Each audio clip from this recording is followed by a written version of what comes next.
Hello everyone, आज मैं पढ़ने वाली हूँ ट्रिग्नोमेट्री एंड आई होप कि मैं इसे जिस तरह से समझती हूँ आपको उस तरह से समझा पाऊँ और आपको उस तरह से समझ आ पाए। तो सबसे पहले ट्रिग्नोमेट्री में हम देखते हैं जो सबसे ज़्यादा यूज़ होता है वो होता है ये सिंबल। इसको हम लोग कहते हैं थीटा।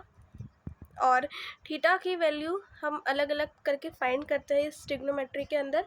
और इसकी एसआई यूनिट जो होती है वो होती है रेडियन। और इसकी प्रैक्टिकल यूनिट जो होती है वो होती है degree slash minute slash second. Okay, so जब फॉर्मूला में थीटा अकेला होता है तो arc which is equals to r theta which r is basically here the radius. If हम एक सर्कल ले और एक सर्कल की इस हाफ को हम बोलते हैं आर विच इज़ रेडियस। और हमें जब फाइंड करना हो कि थीटा क्या होगा तो जो आर्क आएगा, आर्क यानी कि ए बी, इसी को हम लोग बोलेंगे आर यानी radius into theta is equals to R का आ जाएगा हमारा। ओके, और जब फॉर्मूला में थीटा अकेला हो तो आर के is equals to R into theta, तो थीटा का यूनिट रेडियन होगा। ओके, इसके आगे हम देख, जैसे कि आप लोगों को पता होगा कि ट्रिग्नोमेट्री में हमें यूज़ करते हैं राइट एंगल ट्राइंगल, जिसका कि एक तरफ होता है हाइपोटेनस, एक तरफ परपेंडिकुलर और एक तरफ बेस होता है। सो इसी के अकॉर्डिंग पूरा ये ट्रिग्नोमेट्री हम आगे पढ़ेंगे।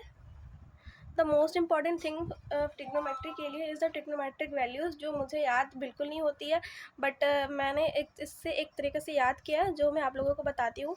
अगर आप लोग को ईजी लगे तो आप लोग भी इस तरह से याद कर सकते हो इसे। फर्स्ट ऑफ ऑल ये सारा हमें लिख लेना है, जैसे कि मैंने लिखा है आप भी इस तरह से लिख लो। एंड साइन तो याद करना is easy. So sine 0 degree is 0, 30 degree is half, 45 degree is half root 2 and 60 degree is root 3/2। ये तो सबको याद हो जाता है। इसके बाद हमें क्या करना है कि कॉस थीटा में इसका उल्टा कर देना है।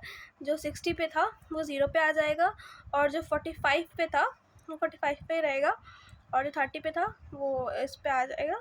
ऐसे मैं आपको दिखाती हूँ, वैसे कंफ्यूज हो जाओगे। आप देखो 0 degree 0, 30 degree is half, 45 degree is half root 2, 60 degree is root 3/2। अगर हमें इसका कॉस निकालना है तो इसका उल्टा कर देना है। 0 degree is equals to 1, 30 degree तो 60 डिग्री का इधर आ जाएगा रूट 3/2, 45 सेम ही रहेगा हाफ रूट 2 और 30 डिग्री का इधर आ जाएगा विच इज़ हाफ। और टेन थीटा में साइन थीटा और कॉस थीटा को डिवाइड करना होगा तो वो टेन थीटा आ जाएगा 0 divided by 1 is equals to 0। और इन दोनों को डिवाइड करेंगे तो आ जाएगा हाफ रूट 3 और 1/√3 सॉरी, और 45 का आ जाएगा 1 और 60 का आ जाएगा रूट 3 और 90 degree which is undefined. Okay, so इतना आप लोगों को अगर याद हो गया है तो इसके आगे का वो बहुत ही ईजी है, जो मुझे मेरे सर ने बताया है मैं आपको भी बता रही हूँ। तो देखो 90 डिग्री से अगर हम लोग यहाँ पे देखो 90 डिग्री से अगर हम लोग यहाँ पे +30 करें और एक तरफ -30 करें तो +30 करके कितना आ जाएगा हमारा 120 और -30 करके कितना आ जाएगा विच इज़ 60। तो जो 60 डिग्री पे रहेगा वही हमारा 120 डिग्री पे भी रहेगा। तो यहाँ पे देखो जैसे कि रूट 3/2 है 60 डिग्री पे, तो 20 डिग्री पे 120 डिग्री पे भी वही आ जाएगा रूट 3/2। और जैसे कि यहाँ पे देखो 90 माइनस अगर हम लोग करेंगे 90 माइनस 45 करेंगे तो आ जाएगा 45 डिग्री और 90 + 45 करेंगे तो आ जाएगा 135 डिग्री।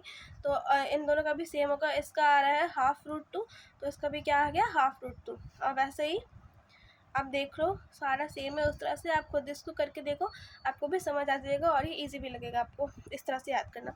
वैसे ही सेम हम कॉस में भी करेंगे 90 डिग्री पे 60 प्लस करेंगे, सॉरी 30 प्लस करेंगे तो आ जाएगा 120 और 30 माइनस करेंगे तो 60 आ जाएगा। जो 60 पर है वही हमें 120 पे लिखना है, बस इसमें ये क्या करना है कि हमें माइनस का साइन लगाना है। ये मैं आपको आगे समझाऊंगी कि इसमें माइनस का साइन क्यों लग रहा है और ये क्या हो रहा है, उसके लिए दूसरी वीडियो आएगी। इस वीडियो पे मैं आपको बस इतना समझा दे रही हूँ इसे याद कैसे करना है।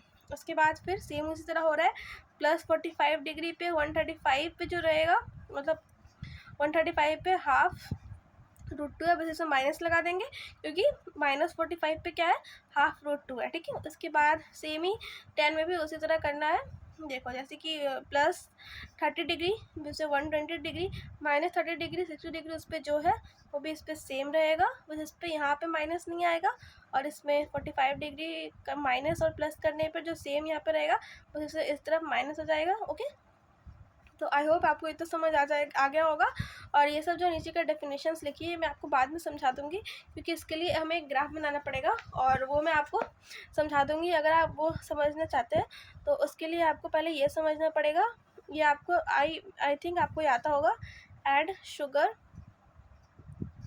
टू, सॉरी ये तो गलत हो गया, ऐड शुगर टू कॉफ़ी।